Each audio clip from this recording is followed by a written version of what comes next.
ይስጥልን የተከበራችሁ ተመልካቾቻችን እንደምሰምታችኋል። ዜና መከላከያን ይዘን ቀርበናል። በያላችሁበት ሆናችሁ እንድትከታተሉ በአክብሮት ጋበዘን።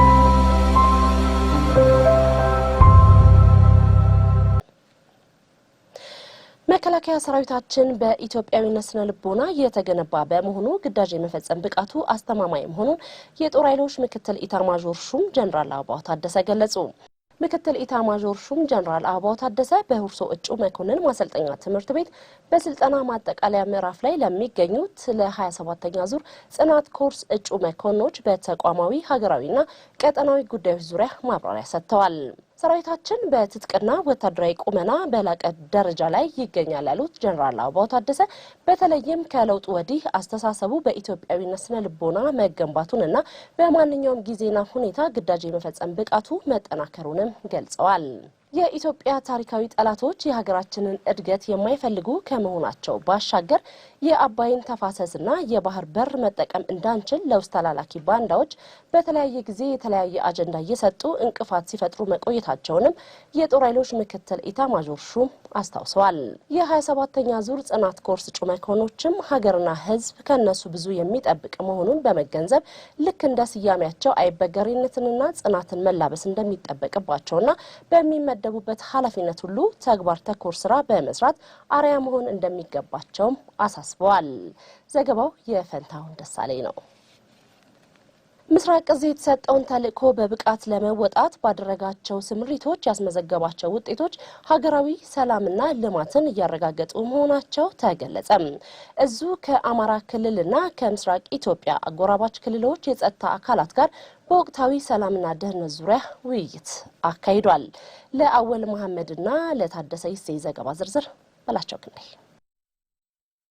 ምስራቅ እዝ በተሰማራባቸው ሰሜን ጎጃም፣ ምዕራብ ጎጃም፣ አዊና ደቡብ ጎንደር ዞኖች ጽንፈኞችንና ባንዳዎችን እየደመሰሰና የህዝብ አለኝታነቱን እያስመሰከረ የሚገኝ እዝ መሆኑን አዛዡ ሌትናል ጀነራል መሐመድ ተሰማ አስረድተዋል። ሌትናል ጀነራል መሐመድ ተሰማ ያይዘውም እዙ ከክልል የጸጥታ ኃይሎች ጋር በመቀናጀት በጽንፈኛው ላይ ባሳረፈው ጠንካራ ምት ይህ የጥፋት ቡድን የሰራዊታችንን ክንድ መቋቋም አቅቶት በየጉድጓዱ ተደብቆ አለው ለማለት ብቻ ብቅ ጥልቅ እያለ እንደሚገኝም ጠቁመዋል። ብዙ ስምሪቶች ተደርገዋል። በተደረጉ ስምሪቶችም ጠላት ተመቷል። በሶስቱም የጎጃም ዞኖች በባህር ዳር ዙሪያ በደቡብ ጎንደር እንደ አዲስ ኦፕሬሽን ተሰርቶ ነው የተገባው። የተመታው ጠላት ቀላል አይደለም። እንደ ጀነራል መሐመድ ተሰማ ገለጻ ተላላኪውና ጽንፈኛው ቡድን ከታሪካዊ ጠላቶቻችን ጋር ወግኖ ቢፍጨረጨርም በልማት ወዳዱ ህብረተሰብና በጸጥታ ኃይላችን መስዋዕትነት ዓላማው ከሽፎበታል። በምክትል ርዕሰ መስተዳድር ማዕረግ የገጠር ዘርፍ አስተባባሪ ዶክተር ድረስ ሳሉ በበኩላቸው ምስራቅ እዝና የክልሉ የጸጥታ ኃይል በከፈለው መስዋዕትነት ክልሉ ወደ ቀደመ ሰላሙ መመለሱን ተናግረዋል። ህብረተሰቡም በሰራዊታችን ላይ የነበረውን የተዛባ አመለካከት አስወግዶ የጽንፈኛው ፕሮፓጋንዳ ሳይበግረው ልማቱን እያስቀጠለ ይገኛል ብለዋል። ሁሉም ሰው ባውንደሪ ሳያበጅ በመግባቱ የተነሳና ክሬዲብል የሆነ መረጃ አደራጅቶ ለመከላከያ ውጤታማ ኦፕሬሽን እንዲያሰራ የሚያስችል መረጃ መመገብ በመጀመሩ ከዚህ በፊት ከመጣንበት ሁሉ በጣም ማርቬሊየስ ነበር። እየተሻለ አብረቅራቂ ድል አምጥተናል ብሎ መደምደም ይቻላል። በተመሳሳይ ዘገባ ምስራቅ እዝ ከምስራቅ ኢትዮጵያ አጎራባች ክልሎች የጸጥታ አካላት ጋር በሰላምና ደህንነት ጉዳዮች ዙሪያ ውይይት አካሂዷል። በምስራቅ ኢትዮጵያ ቀጠና ለሰፈነው ሰላምና መረጋጋት የጸጥታ ኃይሉ ጉልህ ሚና መጫወቱን የምስራቅ እዝ ምክትል አዛዥ ሜጀር ጀነራል ፍቃዱ ጸጋዬ ገልጸዋል። ምስራቅ ኢትዮጵያ የሀገራችን ወጪና ገቢ የሚካሄድበት ስፍራ በመሆኑ መስመሩን ለማስተጓጎል በአካባቢው የሚገኙ ማህበረሰቦችን በጎሳ እንዲጋጩ ለማድረግና በአቋራጭ ለመበልጸግ የሚጥሩ ባንዳዎችን ለመቆጣጠር የጸጥታ ኃይሉ ሌት ተቀን ዋጋ እየከፈለ ይገኛል ሲሉም ተናግሯል። የውይይቱ ተሳታፊዎች በሰጡት አስተያየት ምስራቅ እዝ በቀጠናው የተለያዩ ቦታዎች የሸኔን ኃይል በማጥፋት እንዲሁም በድንበር አካባቢ የሚነሱ የጎሳ ግጭቶችን በመፍታት በቀጠናው ሰላማዊ እንቅስቃሴ እንዲከናወን እያደረገ መሆኑን ገልጸዋል። ደቡብ ዕዝ የሚጠበቅበትን ኃላፊነት በላቀ ብቃት ለመወጣትና ለማንኛውም አይነት ሀገራዊ ግዳጅ በተሟላ ዝግጁነት ላይ እንደሚገኝ አስታወቀ። ዕዙ የኢትዮጵያ ታሪካዊ ጠላቶች ዋነኛ ራስ ምታት ሆኖ በመቀጠል ሉዓላዊነትን በማስከበርና የአባቶቹን ታሪክ በመድገም መስዋዕትነት ለመክፈል ምንጊዜም ዝግጁ መሆኑንም አዛዡ ሌተናል ጀነራል ሰለሞን ኢተፋህ አስታውቀዋል። በጀግንነቱና በቁርጠኝነቱ የሚታወቀውና የህዝብ አለኝታነቱን በተግባር ያስመሰከረው ደቡብ ዕዝ አሁን ላይ የሚገኝበት አቅምና ዝግጁነት አስተማማኝ ደረጃ ላይ መሆኑንም ሌተናል ጀነራል ሰለሞን ኢተፋህ ገልጸዋል። የአገሪቱን ክብር ለማስጠበቅ ዝና ለማስጠበቅ በጣም ዋጋ የከፈለ ትልቅ ስራ እየሰራ ጀግና የሆነ ዕዝ ነው። የበለጠ ደግሞ ቀጣይ የምኖረውን ግዳጅ ታሳቢ ያደረገ የስነ ልቦና ዝግጁነቱ ላይ ትልቅ ስራዎችን እየሰራን ቆይተናል። ይሄ በማስራት በአሁኑ ጊዜ በስነ ልቦናም በሁሉም ነገር በስልቱም በትጥቁም በጣም የተካነ ትልቅ ምርታ ያሳየ ዕዝ አድርገናል። ሀገርን ለማፍረስ የሚሹ ኃይሎች ላይ የማያዳግም እርምጃ በመውሰድ ህልማቸውን ለማክሸፍ በትጥቅም ሆነ በስነ ልቦናዊ ዝግጁነቱ ከፍተኛ ደረጃ ላይ እንደሚገኝም አዛዡ ሌተናል ጀነራል ሰለሞን አረጋግጠዋል። በደቡብ ዕዝ የሚገኝ ኮር አዛዥ ብርጋዴር ጄኔራል ግርማ አየለ በበኩላቸው ሰራዊታችን ሀገርን መጠበቅ ግዴታውና ቀዳሚ ተግባሩ እንደሆነ አስታውሰው የኮሩ የሰራዊት አባላትም ግዳጃቸውን በሚገባ ለመፈጸም ሁለንተናዊ ዝግጁነታቸውን ይበልጥ እያረጋገጡ እንደሚገኙ ገልጸዋል። መንግስትም በእኛ ላይ ተማምኖ ነው ግዳጅ እየሰጠን ያለው። እኛ ደግሞ የበለጠ አሰልጥነን ስነ ልቦናውን ገንብተን ያዘጋጀን ስለሆነ ለሚመጣው ነገር በየትኛው ቦታ በሚመጣ በአግባቡ እንመልሳለን። ይሄ የሚያስቸግረን የለም ብለን ነው ስልጣናችን እየሰለጠን ያለ ነው።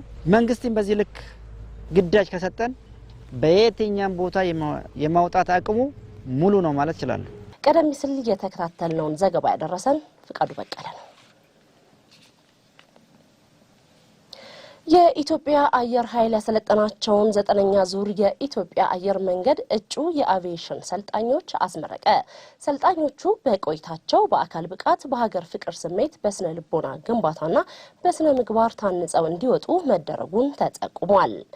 የኢትዮጵያ አየር ኃይልና የኢትዮጵያ አየር መንገድ በሰማይ ላይ ከፍ ብለው በመብረር የሀገራችንን የሰላምና የከፍታ ጉዞ እውን ለማድረግ ውጤታማ ስራ እየሰሩ መሆናቸውን የአየር ኃይል ስታፍ አስተባባሪ ብርጋዴር ጄኔራል አበበ ተካ ተናግረዋል። የኢትዮጵያ አቪዬሽን ዩኒቨርሲቲ ፕሬዝዳንት አቶ ላእከ ታደሰ በበኩላቸው በሁለቱ አንጋፋ የአቪዬሽን ተቋማት መካከል ያለው የስራ ግንኙነት ወደ ላቀ ደረጃ መሸጋገሩን ጠቁመው አየር ኃይል የአየር መንገዳችንን ሙያተኞች በሀገር ፍቅር ስሜትና በስነ ልቦና ግንባታ በማሰልጠን እያደረገ ያለው ድጋፍ ሁነኛ ማሳያ መሆኑን ገልጸዋል ሲል እሱ ያውቃል ሙልዬ ዘግቧል። በመከላከያ ደረጃ የሴት የሰራዊት አባላት የአመራርነትና የውሳኔ ሰጭነት ሚና ከፍ እንዲል በትኩረት እየተሰራ እንደሚገኝ ተገለጸ። የመከላከያ ሴቶችና ማህበራዊ ጉዳይ ዳይሬክቶሬት የሴቶችን ወታደራዊ የአመራርነት አቅም ከፍ ለማድረግ ሲሰጥ የቆየውን ስልጠናም አጠናቋል። ሴት የሰራዊት አባላት ራሳቸውን እንዲያሻሽሉና የአመራርነት ሚናቸውን በአግባቡ እንዲወጡ ለማድረግ በትኩረት እየተሰራ መሆኑን የዳይሬክቶሬቱ ዳይሬክተር ብርጋዴር ጄኔራል ሁላገርሽ ድረስ ገልጸዋል። ሴቶች የተተኪነት ሚናቸውን በአግባቡ መወጣት እንዲችሉ በማድረጉ ረገድ ስልጠናው የራሱ ድርሻ እንደሚኖረው ሰልጣኞቹ ተናግረዋል። ዘገባው የመከላከያ ሕዝብ ግንኙነት መምሪያ ነው። በሰሜን ምዕራብ ዕዝ ስር የሚገኝ አንድ ኮር በጠንካራ መሰረትና ዲሲፕሊን የተገነባና የአሸናፊነት ስነ ልቦና ያለው አመራርና አባል የመፍጠር ተግባሩን አጠናክሮ መቀጠሉን አስታወቀ። ኮሩ የሚሰጠውን ማንኛውም ግዳጅ በአጭር ጊዜና በአነስተኛ ኪሳራ እንዲወጣ ከሙያተኛ እስከ ምድብተኛ በተደራጀ መንገድ ለሚያንጹ ተግባራት ትኩረት ሰጥቶ እየተንቀሳቀሰ እንደሚገኝ አዛዡ ብርጋዴር ጄኔራል በላይ አየለ አረጋግጠዋል። አንድ ተራ ወታደር እዚህ ሆኖ ድንበር ስለጠበቀ ነው ሀገር ሆና ሄደችው። ሀገር መረከብ ማለት ይሄ ነው። ብርጋዴር ጄኔራል በላይ አየለ አያይዘውም ኮሩ አስተማማኝ የማድረግ ብቃትና የዝግጁነት አቅም በመገንባቱ ውስብስብ ግዳጆችን በድል እየደመደመ እንደሚጓዝም ጠቁሟል። ዘገባው የአይተነው ወንዴ ነው። በመከላከያ ሚዲያና ኮሚኒኬሽን ማዕከል ስር የሚገኘው የመከላከያ ህዝብ ግንኙነት መምሪያ ለተቋሙ የሚዲያና ህዝብ ግንኙነት ባለሙያዎች ስልጠና ሰጠ። በስልጠናው የሚዲያ ዳሰሳ የአንድን ተቋም መልካም ስምና ገጽታ ለመገንባት የሚጫወተው ሚና ከፍተኛ መሆኑ ተገልጿል። የሚዲያ ዳሰሳ ስለ አንድ ጉዳይ በተለይ መገናኛ ብዙሃን የሚወጡ መረጃዎችን በመከታተል በመሰብሰብና በመተንተን የሚሰጥ አጠቃላይ ግምገማ ወይም ሪፖርት መሆኑን በፌዴራል ኮሚኒኬሽን አገልግሎት የሚዲያ ሞኒተሪንግ ዋና ስራ አስፈጻሚ አቶ ካሳሁን መንግስቴ አንስተዋል። መረጃዎችን አደራጅቶ በማቅረብ ሐሰተኛ መረጃ የሚያሰራጩ አካላትን ለመለየትና የጥፋት ዓላማቸውን ለማክሸፍ የሚዲያ ዳሰሳ የራሱ ጠቀሜታ እንዳለው የመከላከያ ህዝብ ግንኙነት መምሪያ ኃላፊ ኮሎኔል ቢረሳው ሽፈራው ጠቁሟል። ኮሎኔል ቢረሳው አክለውም ሰልጣኞቹ ያገኙትን ተጨማሪ ዕውቀት ለተቋማዊ ግንባታ እንዲጠቀሙበትም አሳስበዋል። ወታደሩ እያንዳንዱ የተቀረጸበት መቀረጽ እናንተ ነው የሚመስለው። የእናንተን ዜና በደንብ ያየዋል፣ የእናንተ ዘገባ በደንብ ያየዋል። ስለዚህ የመጀመሪያው የሚዲያ ምርጫዬ ነው ብሎ እንዲያስብ እንዲወዳችሁ በዚያ ልክ ተቋሙን የሚመጥን በዛ ደረጃ እዚህ ያለው ሰው ትልቅ አብዮት ያመጣል ብለን ስናስብ ነው። ዘገባው የመከላከያ ህዝብ ግንኙነት መምሪያ ነው። መሐንዲስ ዋና መምሪያ ለአባላቱ በመሪነት ክህሎት፣ በመሪነት ብቃት፣ በመሪነት መለኪያዎችና በአመራርነት ስልት ላይ ያተኮረ የግንዛቤ ማስጨበጫ ስልጠና ሰጠም። ስልጠናው ፕሮፌሽናል ሰራዊት ለመገንባት ለሚደረገው ተቋማዊ ጥረት አንድ አካል መሆኑንና በየደረጃው ያሉ አመራሮችን የመሪነት ብቃት ማሳደግ ላይ ያለመ መሆኑም ተጠቁሟል። ዋና መምሪያውም የተሰጠውን ተልዕኮ በላቀ ብቃት ለመፈጸም የሚያደርገውን ሁለንተናዊ እንቅስቃሴ አጠናክሮ በመቀጠል በርካታ ውጤቶችን እያስመዘገበ እንደሚገኝም ተገልጿል። የስልጠናው ተሳታፊ አመራሮች ኃላፊነታቸውን በአግባቡ መወጣት እንደሚያስችላቸው ተጨማሪ ዕውቀትና ክህሎት ከስልጠናው ማግኘታቸውን ተናግረዋል ሲል በረከት መላክ ዘግቧል። የአድዋ ድል ማይክሮ ፋይናንስ ተቋም አክሲዮን ማህበር የተመሰረተበትን ዓላማ ለማሳካት ጠንክሮ እየሰራ እንደሚገኝ ተገለጸ። የአድዋ ድል ማይክሮ ፋይናንስ ተቋም አክሲዮን ማህበር በይፋ ስራ ከጀመረበት ከህዳር ወር 2018 ዓ.ም ጀምሮ ኃላፊነቱን በትጋት እየተወጣ ሲሆን በአዲስ አበባ፣ ደሴ፣ ሐዋሳ፣ ነቀምት፣ ድሬዳዋና ዋናው መስሪያ ቤቱ ለሚገኙ ሰልጣኞችም ሙያዊ ስልጠና ሰጥቷል። ማይክሮ ፋይናንሱ የተመሰረተበትን ዓላማ ለማሳካት ከ15 በላይ ቅርንጫፎችን ከፍቶ በመስራት ላይ እንደሚገኝም የሰው ሀብትና ሎጂስቲክስ ዳይሬክተሩ ኮሎኔል ያዲስ አገላ ተናግረዋል። ዘገባው የመከላከያ ህዝብ ግንኙነት መምሪያ ነው። በመጨረሻም በርካታ የሰራዊት አባላትን ጨምሮ የተለያዩ የህብረተሰብ ክፍሎች የተሳተፉበት ታላቅ የእግር ጉዞ በአዲስ አበባ ተካሄደ። በሜሪጆ ኢትዮጵያ አዘጋጅነት ኩላሊት ለጤና ህይወት ተስፋ በሚል መሪ ቃል የተካሄደውን የእግር ጉዞ የመከላከያ ሴቶችና ማህበራዊ ጉዳይ ዳይሬክቶሬት በተባባሪነት አዘጋጅቶታል።